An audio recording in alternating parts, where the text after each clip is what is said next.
Buenos días. Muchas gracias por darme este espacio.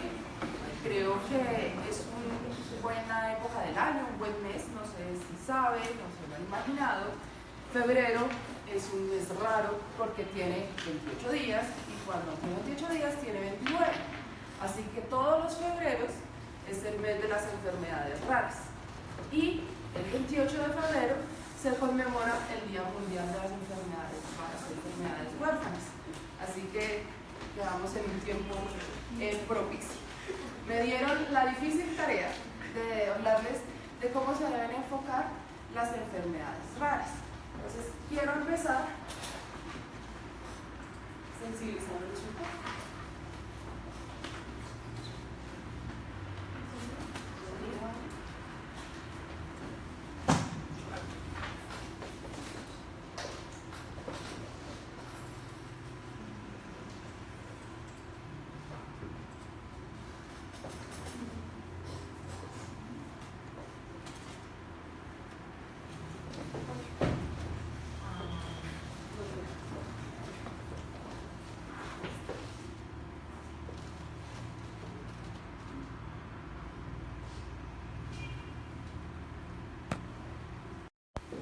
No importa que no tengamos audio, pueden ir mirando el video. Básicamente el video nos muestra lo que es para unos padres recibir un niño con una enfermedad rara. Acá todo inicia con un par de padres que acaban de enterarse que están esperando un bebé, están muy emocionados, escogiendo el nombre y lo comparan como unas vacaciones que planean a la playa. Pero cuando van llegando a la playa,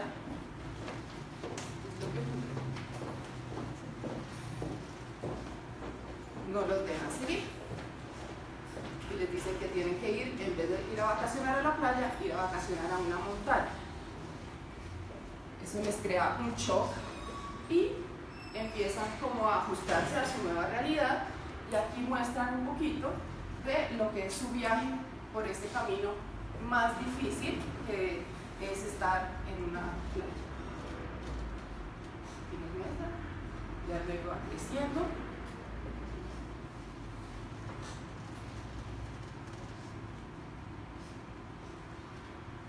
Y nos muestra como el trabajo y la dedicación que tienen que tener los padres para estos niños.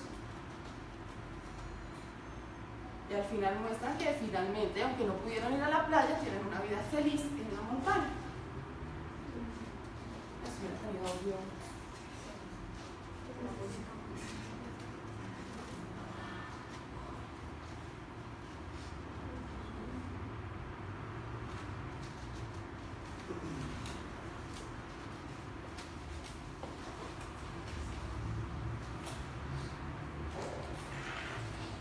Entonces, las enfermedades raras son raras. No conocemos exactamente cuántas existen hasta el momento. El 80% tiene origen genético, pero otras son secundarias a causas degenerativas o proliferativas. Semanalmente se están describiendo 5 nuevas enfermedades raras en la literatura científica. Eso nos crea dificultades, porque menos de una quinta parte de todas las enfermedades raras realmente se beneficia de un mínimo conocimiento científico, lo cual también dificulta la creación de tratamientos y de herramientas diagnósticas. Clásicamente se ha dicho que una enfermedad rara es aquella que tiene una prevalencia menor a 1 en 2.000 individuos. Como ya les mencioné, el 80% son de origen genético, pero adicionalmente son crónicas e invalidantes. Al momento se están calculando entre 7.000 y 8.000 enfermedades raras, que afectan más o menos el 6 al 8% de la población. Y desafortunadamente hay poco conocimiento médico en relación al diagnóstico y manejo de estas enfermedades.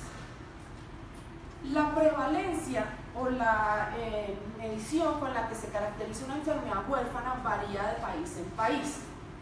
Acá vemos los diferentes países en los que tienen algún tipo de legislación o que han avanzado en el tema de enfermedades raras, cómo definen una enfermedad rara. Y ustedes ven que varía claramente. Por ejemplo, en Turquía una enfermedad rara es aquella que afecta a 1 por cada 1000. Acá en Colombia la tenemos una que afecta a 20 personas por cada 1000. En Colombia, las enfermedades huérfanas se caracterizaron como aquellas que tienen una prevalencia de 1 en 5.000. Como ya sabemos, la mayoría son de origen genético y adicionalmente, para efectos de nuestra legislación, tienen que ser graves, discapacitantes y potencialmente mortales. Así que cuando miramos todas estas enfermedades en un conjunto, sí debe tener una consideración especial por parte de la salud pública. El impacto en la morbimortalidad es más evidente si consideramos la prevalencia que la incidencia, porque en su incidencia pues realmente es muy baja y hay enfermedades que son ya ultra raras. El Global Gene Project estima que existen más de 300 millones de personas en el mundo afectados con una enfermedad rara. Y la Organización Europea para Enfermedades Raras, EURORDIS, que es quien ha avanzado más en este tema, nos muestra que hay más o menos entre 6.000 y 8.000 enfermedades raras y que el 6 al 8% de la población de la comunidad europea la está presente. Acá tenemos otras estadísticas, pero pues se espera que sea similar. Es muy importante saber que la prevalencia de estas enfermedades va a variar de población en población. Hay unas que son más frecuentes en algunas etnias y otras etnias, ¿sí? Todos sabemos que, por ejemplo, los judíos ashkenazi, por preservar su etnia, son muy endogámicos y tienen muchos matrimonios consanguíneos. Ellos tienen una alta prevalencia de enfermedades recesivas y hay unas bien caracterizadas en esta población. En cambio, en otras poblaciones que no son tan endogámicas, no tenemos tanto este efecto.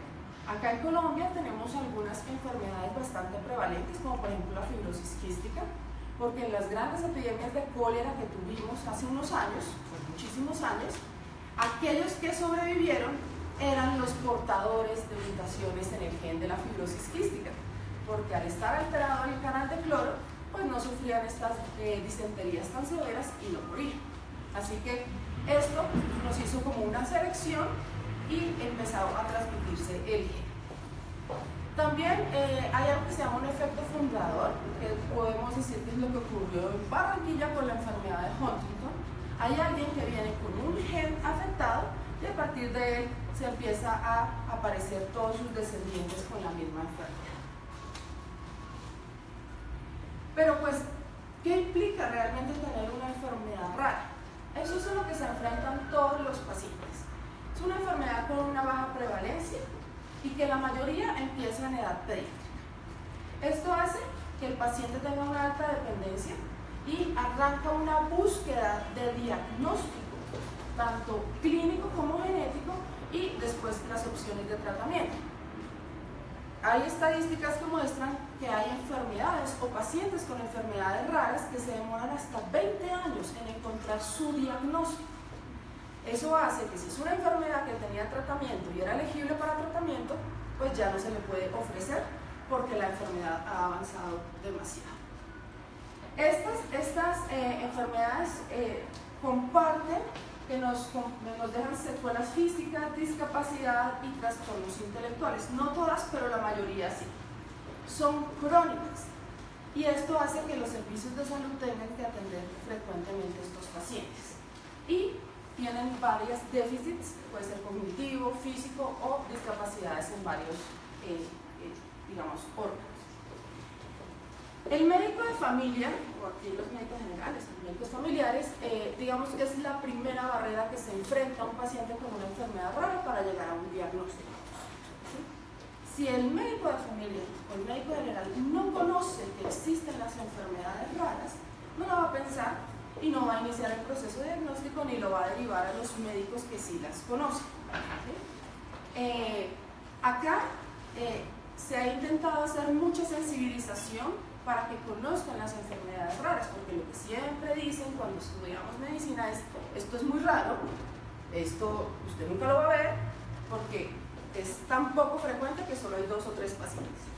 Eso hace que ignoremos estas enfermedades y cuando de verdad en la práctica profesional se enfrentan a esto, se limite un poco el acceso al diagnóstico. Los especialistas, como son enfermedades raras, si no están en contacto con ellas frecuentemente, no saben qué pruebas pedir, no saben qué otras alternativas tienen y empiezan a buscar otras opiniones, empiezan a hacer juntas. Esto retrasa el diagnóstico. Así que muchas veces también somos nosotros quienes estamos evitando que los pacientes tengan acceso pronto a sus tratamientos. Luego venimos con los problemas ya del servicio como tal de salud. El servicio de salud funciona diferente en todos los regímenes que tenemos. Eso hace que al no estar coordinados, los pacientes tampoco tengan un acceso rápido o adecuado a toda la parte de salud. Y los diagnósticos, por las técnicas que se utilizan, son bastante costosos y los tratamientos, cuando existen, también son muy costosos. Esto hace que empiece una dificultad en salud pública en cuanto a la distribución de los recursos. Todo esto, años buscando un diagnóstico, que nadie sabe qué es lo que tiene, va de un médico a otro, produce en los pacientes y en sus familias trastornos emocionales. Empiezan a perder la fe en la medicina y la mayoría buscan terapias alternativas e incluso no médicas para paliar su angustia. ¿Qué pasa en Colombia? La cuenta de alto costo hizo un censo por única vez en 2013. Ahí se reportaron 13.168 personas con enfermedades huérfanas en todo el país. El 70.4% de estos diagnósticos de estas personas están afiliadas al régimen contributivo. Entonces tienen, en teoría, un mejor acceso a algunas técnicas diagnósticas. Y los primeros 15 diagnósticos se concentran en la ciudad de Bogotá, capital. Muchos son pacientes que son derivados acá para su atención. ¿Qué pasa? Tenemos poca disponibilidad de las pruebas diagnósticas. Hay algunas que no se hacen en el país, otras sí se hacen, algunas se pueden mandar al exterior y hay otras que por su complejidad, aunque las podamos hacer en el exterior, no las tenemos disponibles. No todas las enfermedades tienen tratamiento disponible y esto frustra mucho a los pacientes y a los papás de los niños. Si tú le dices, listo, tú tienes esta enfermedad, pongámosle un nombre, digamos, tienes una enfermedad mitocondrial o una enfermedad, por ejemplo, una trisomía 21, que es la más frecuente, un síndrome de Down, todos dicen, bueno, ¿y ahora qué? Ya sabemos que tiene, deme el tratamiento y la cura. Y no todas tienen tratamiento.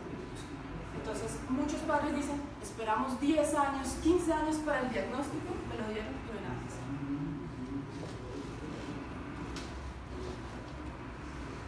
hacer. Acá, para poder traerles a los pacientes sus tratamientos, tenemos el decreto 481 de 2004, que es el que habla acerca de los vitales no disponibles, que permite traerle a los pacientes los tratamientos que necesitan, porque no todos están disponibles en el país.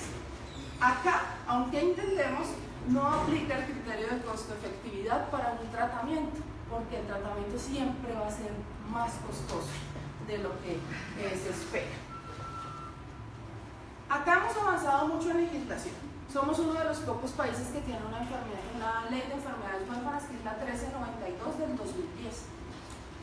Ahí inicialmente se había planteado como una prevalencia de 1 en 2000, pero posteriormente, en el artículo 140 de la 1438, cambió la prevalencia a 1 en 5000. Pero esta ley es la que hace que acá tengamos el listado de enfermedades huérfanas, tengamos protección para los pacientes con enfermedades huérfanas y se empiezan a legislar los centros de referencia. Al último listado, que fue en el 2015, porque ya está para salir el de finales del año pasado, el 2017, teníamos 2.149 enfermedades raras registradas en el país. Ya al nuevo listado suben a más o menos 2.199 con nuevos diagnósticos que ingresaron al listado de huérfanas. Estas son algunas de las enfermedades huérfanas más frecuentes en el mundo. La acondroplasia más o menos con una frecuencia de 1 en 25.000, todos las conocemos, es una forma de enanismo muy frecuente, con una talla baja que es asimétrica, donde las extremidades tienen un acortamiento en su segmento proximal y los hace ver desproporcionados. La cabeza también es grande. El síndrome Angelman, con una frecuencia de 1 en 15.000.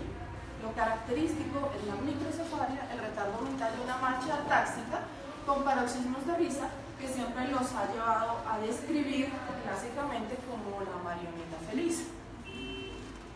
Bardet-Biedl, que es una forma de obesidad que adicionalmente tiene retardo mental. La esclerosis tuberosa, con rasgos cardíacos, tumores corticales, convulsiones. La fenilcetonuria, que es una forma de retardo mental prevenible. Si nosotros logramos manejar la fenilcetonuria, nuestro paciente no va a tener retardo mental, pero se tiene que hacer un diagnóstico muy temprano, preferiblemente en el periodo neonatal. Acá no tenemos tamizaje neonatal, sino solo para hipotiroidismo congénito, así que muchos de los casos de fenilcetonuria del país ya están diagnosticados en etapas avanzadas, donde el tratamiento simplemente busca manejar un poco el comportamiento y que no siga progresando el retardo. Fibrosis quística, en nuestro país está en 1 en 4.000 su incidencia, bastante frecuente, por lo que les mencioné. Neurofibromatosis tipo 1, también todos lo conocemos, la vemos bastante frecuente. Prader-Willi, que es otra forma de obesidad, y podemos aquí también tener una alta prevalencia del síndrome Williams, que tienen las alteraciones cardíacas, especialmente estenosis de la pulmonar, o estenosis aórtica, con retardo de restricción de crecimiento intrauterino y una fases muy particular. Todos los sistemas de salud van a atender personas afectadas por una enfermedad rara. Y debemos ofrecerles servicios clínicos, diagnósticos, terapéuticos y algunos de prevención. ¿Pero cómo se previenen las enfermedades raras? Pues con el asesoramiento genético y con técnicas reproductivas o de reproducción asistida. Y estas intervenciones que nosotros podemos hacer desde el sistema de salud es las que van a hacer que se retrase la aparición en la dependencia del paciente. Entre más pronto sea el diagnóstico, más rápido podemos iniciar un tratamiento si está disponible o su rehabilitación, lo cual hace que ellos puedan tener en algunos casos una vida independiente y normal. Pero actualmente hay falta de conocimiento científico. No todos conocen las enfermedades raras. Los pacientes tienen una dificultad para acceder al diagnóstico, así lo tengamos disponible, es muy costoso. Y lo más importante, el retraso en el diagnóstico. A nosotros, en genética, ya nos llegan los pacientes con las manifestaciones más severas de la enfermedad, pero antes de llegar a nosotros pasaron por muchos médicos, que a nadie tuvo en su mente que el paciente tenía una enfermedad. Hay falta de equidad. Los pacientes no tienen acceso adecuado al sistema y desinterés por parte de los profesionales de salud, lo que les mencionaba. Siempre dicen, no, eso es raro, usted nunca lo va a ver, entonces no me dice para que lo estudie. Y hay falta de apoyo en el momento del diagnóstico. Nosotros le decimos al paciente que tiene, a su familia que tiene, que es hereditario y no hay quien les dé soporte psicológico. Entonces esto crea una alteración en toda la dinámica familiar. Colombia va muy avanzada. Toda esta normatividad es la que hace referencia en algún momento a las enfermedades huérfanas, pero las más importantes son estas.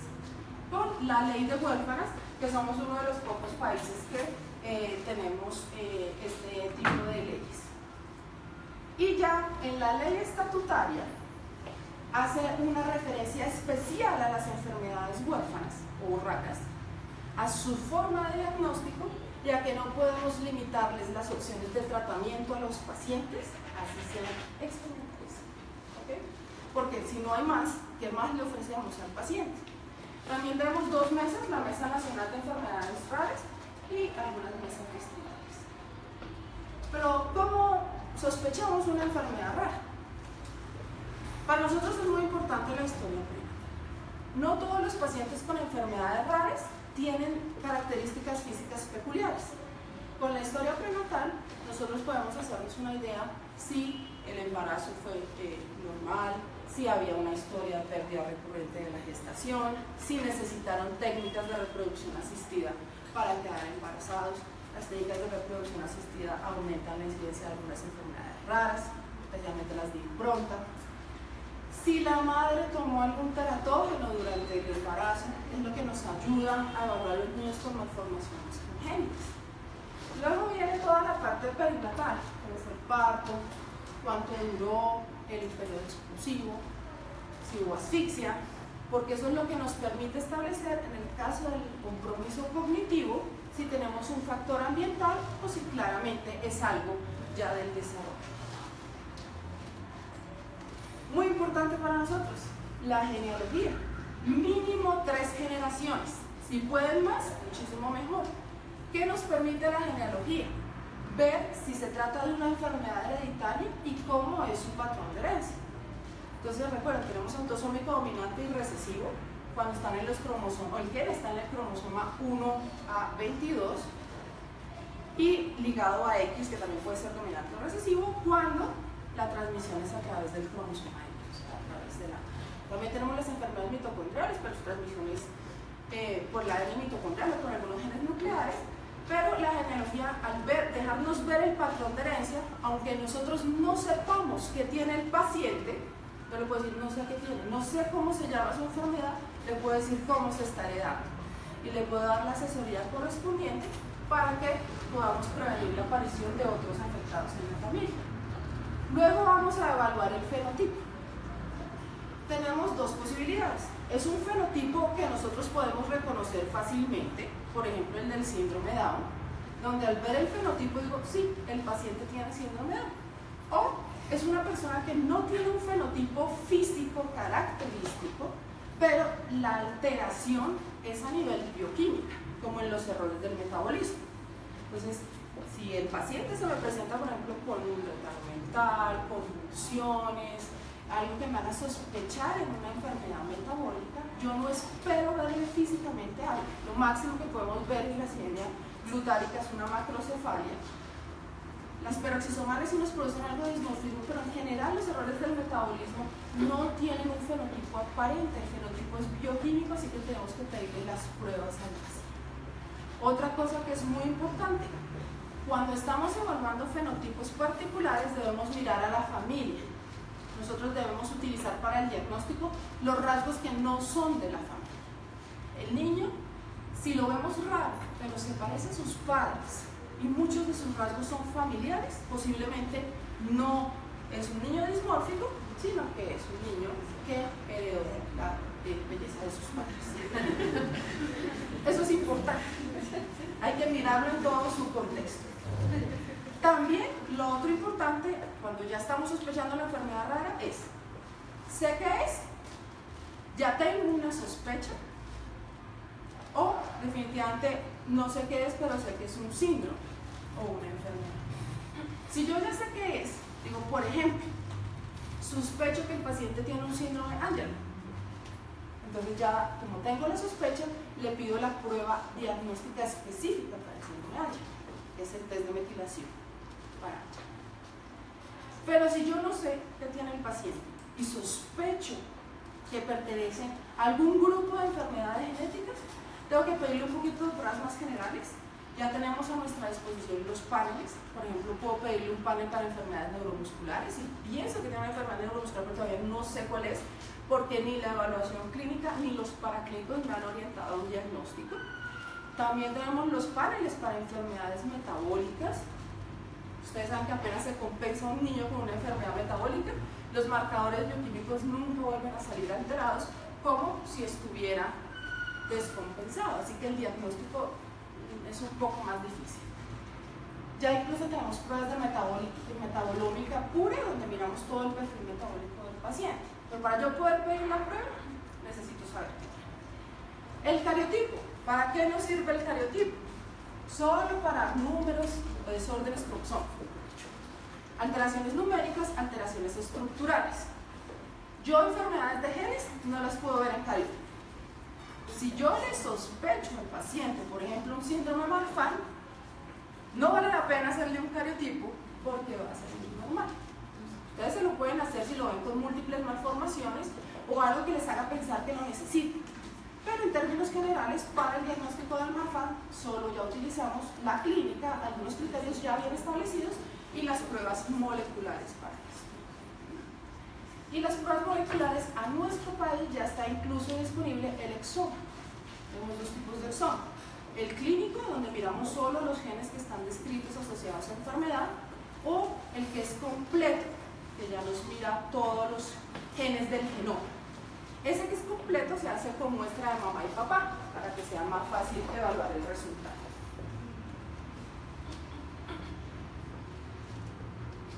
Luego, para yo poder darle el tratamiento, ¿sí?, y el asesoramiento, debo estar seguro que el paciente tiene la enfermedad que le voy a explicar.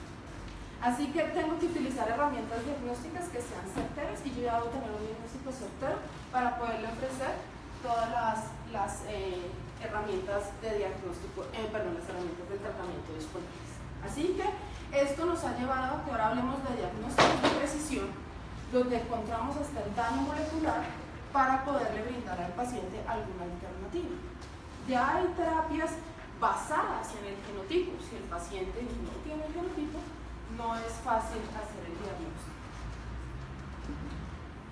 Y recordemos que son patologías muy heterogéneas e involucran diferentes órganos y sistemas. Así que todos en la medicina, todas las especialidades van a encontrarse alguna vez con un paciente con una enfermedad. Como les mencioné, la mayoría empiezan en la edad pediátrica, pero hay muy pocas que aparecen en la adultez. Así que a los internistas también les llegan estos pacientes. Incluso ahora que tenemos más técnicas de diagnóstico y más tratamientos disponibles, los pacientes están superando la expectativa de vida de la enfermedad, están digamos que alterando la historia natural de la enfermedad. Así que el internista, que algunos le decían, no, usted nunca va a ver una mucopolisacaridosis, ellos se mueren chiquitos. Entonces, ¿para qué lo conoce? ¿Para qué lo lee? No pierda el tiempo. Ya les están llegando pacientes adultos con mucopolisacaridosis que tienen su tratamiento instaurado. Y ellos se enfrentan a, ¿y ahora qué hago con mi paciente? Es una enfermedad que no conozco. ¿Y quién me va a guiar? Y, como les mencionaba, el estudio molecular es muy importante. Acá en nuestro país, todos los estudios de genética, exceptuando unos 4 o 5 muy puntuales, están incluidos en el POS, con el plan de beneficios. Así que yo le puedo pedir a mi paciente la prueba y se la debe cubrir su sistema de salud, su régimen. ¿Por qué aquí sí están en el POS? No los tiene que pagar el paciente. Porque cuando salió la ley de huérfanas y salió el protocolo de vigilancia de enfermedades, salió con las pruebas diagnósticas gold estándar para cada enfermedad, y muchas eran pruebas moleculares. Así que se habló con el ministerio, con el sistema de salud, y se les dijo, bueno, estamos creando un protocolo de vigilancia, estamos hablando de un diagnóstico temprano, pero todas las pruebas están fuera del POS, ¿cómo los vamos a diagnosticar? Así que eso fue lo que viró, y también con la Asociación de Genética se logró meter todas estas cosas. Eso no quiere decir que sea más fácil para el paciente, igual el trámite es complicado, pero ya tenemos un mejor acceso a las pruebas diagnósticas que antes. Algo muy importante para todas estas enfermedades, el asesoramiento genético. Este es un proceso de comunicación entre un paciente y un médico, que trata de los múltiples problemas humanos asociados al riesgo de ocurrencia y recurrencia de una enfermedad genética en la familia. Eso es lo que hacemos mucho en la consulta de genética, el asesoramiento genético. Se le explica al paciente qué tiene, por qué ocurrió, si es hereditario, cómo se está heredando y riesgos de que repita en la familia. Como el 80% o más o menos el 80% de las enfermedades raras son de origen genético, siempre va a haber un genetista por ahí haciéndoles asesoría a los padres o a los pacientes. Pero lo mismo, para la asesoría necesitamos el diagnóstico preciso, porque si no, entonces yo le estoy enseñando al paciente de una enfermedad que no es y dándole riesgos de recurrencia completamente errados, y esto nos altera también la parte familiar. también nos sirve para identificar los individuos en riesgo. Si yo conozco cuál es la enfermedad y su estado molecular, o sea, cuál es el daño genético que le está causando, yo puedo encontrar en la familia otras personas que están en riesgo de desarrollar la enfermedad que todavía están asintomáticas o aquellos que son portadores y pueden tener hijos afectados. Esta es una forma de prevención de las enfermedades raras. Y la otra son las opciones reproductivas. Cuando ya sabemos que tenemos una enfermedad que es hereditaria y cómo se hereda, luego viene la pregunta de los padres: ¿cómo la prevén? ¿Qué podemos hacer? Les podemos explicar los riesgos de recurrencia, por ejemplo 25% para enfermedades recesivas, 50% para dominantes, y ellos pueden lanzarse a ese azar a ver qué ocurre en el siguiente embarazo, o les podemos ofrecer algunas alternativas, como cuáles: diagnóstico genético preimplantación, donde se hace un in vitro y se hace el diagnóstico genético del bebé y se colocan los embriones sanos en la madre. Eso es lo que sería ideal. Buscar donantes, un donante de óvulos, un donante de espermatozoides, dependiendo de cómo se esté heredando la enfermedad. Al yo reemplazar la herencia del afectado o de uno de los dos portadores, garantizo que nace un niño sano. O diagnóstico prenatal, pero el diagnóstico prenatal en nuestra legislación es muy ambiguo. En otros países sí es permitido ante ciertos diagnósticos prenatales la interrupción del embarazo. Acá todavía estamos solo con algunas cositas muy puntuales, así que aquí el diagnóstico prenatal es más para decirles a los padres que el bebé está afectado. Todo diagnóstico prenatal se puede hacer a partir de la semana 11 en vellosidad coriónica o a partir de la semana 16 en líquido amniótico. ¿Qué pasa con el tratamiento? Hay más o menos de las 7.000 enfermedades, unas 400 que tienen tratamiento. El más conocido, las terapias de reemplazo enzimático. Son enfermedades en las cuales se daña una enzima y para yo ayudarle al paciente le coloco la enzima recombinante. ¿Sí? Clásico ejemplo, las enfermedades de depósito lisosomático. Para las enfermedades metabólicas, ¿qué tenemos? El manejo nutricional, con las fórmulas también adicionadas, y los cofactores. Los cofactores son muy importantes en las enfermedades mitocondriales, aunque realmente no ayudan a prevenir mucho el avance de la enfermedad. Anticuerpos monoclonales para algunos, inhibidores de sustrato para otras enfermedades de depósito, moléculas recombinantes, y lo que ya viene en camino es la terapia génica. Ya hay una disponible de forma comercial para la deficiencia de lipoproteína lipasa, que se llama Glivera. Es bastante costosa, no está disponible en el país, pero fue la primera que lograron patentar como tratamiento. Y ya están en estudios para terapia génica de hemofilia, y hace aproximadamente un mes salió la terapia génica para retinosis pigmentaria. Obviamente todos estos tratamientos de terapia génica son supremamente costosos, porque yo estoy reemplazando el gen que está dañado por uno bueno para evitar la progresión de la enfermedad. La única ventaja es que sería un tratamiento de una sola vez y el paciente sería curado de la parte de las manifestaciones de la enfermedad, pero las células germinales aún tendrían la mutación, así que lo podrían transmitir también a sus descendientes. Ya vamos llegando a la terapia génica. Aquí todavía no ha llegado ningún tratamiento de terapia génica, pero esperamos que empiecen a llegar. Como saben, esto arrancó como en los 90, en una historia más o menos triste de la terapia génica con los niños burbuja y con otro niño que falleció en un estudio clínico. Por eso retrasaron un poco todo el desarrollo de esto y empezó ya ahorita a tener otro gran pico de esto. Entonces, ¿qué debemos recordar? Todos estos pacientes tienen falta de acceso a un diagnóstico correcto, por cualquier razón, ya sea porque el médico que lo está teniendo no lo conoce, no conoce estas enfermedades, o porque el sistema de salud le evita un poco por tantos trámites llegar a un diagnóstico. La falta de información, como no son enfermedades frecuentes, no está disponible en todos los medios la información de estas enfermedades, los médicos no la conocen y el paciente pues mucho menos. Falta de conocimiento científico. Son muy poquitas las enfermedades en las que conocemos su etiología, su fisiopatología, la historia natural de la enfermedad, que adicionalmente han sido estudiadas para ser llevadas a un tratamiento. Hay otras que son tan raras que hay 1 o 2 familias descritas en el mundo, ¿sí? Un paciente descrito en el mundo, que no tenemos conocimiento de la información, y cuando nos empiezan a aparecer otros pacientes no sabemos qué decirles ni cómo va a evolucionar el paciente porque no conocemos su historia natural. Las consecuencias sociales. Muchas enfermedades producen fenotipos dismórficos. Son niños que si van al colegio pues van a sufrir bullying y todo lo que implica esto en la sociedad. Nuestro ambiente no está adaptado para algunas enfermedades, por ejemplo las personas con enanismos. En un mundo que está creado para gente con una estatura promedio o alta, ellos no se pueden desempeñar bien, ¿sí?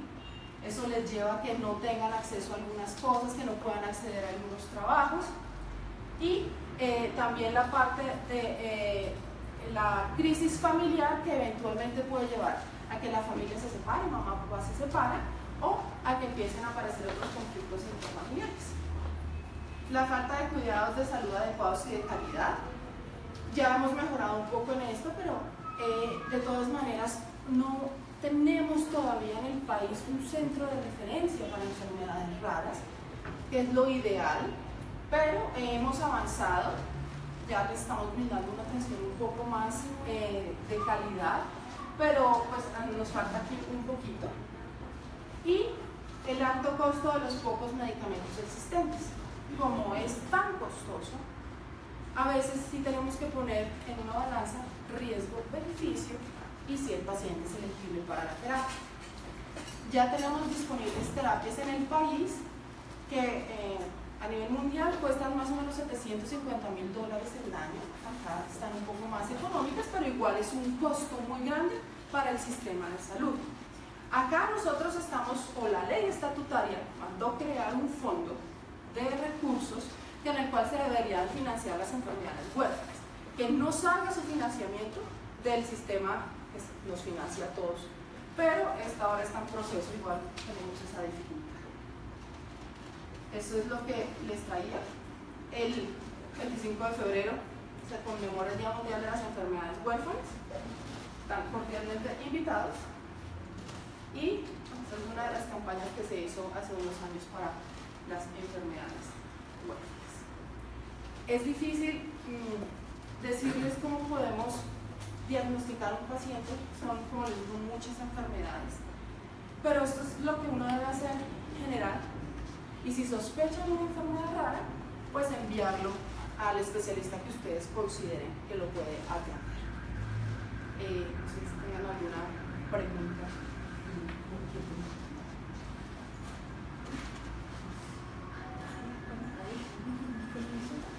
Se me preocupa, o entendieron todo o no entendieron nada.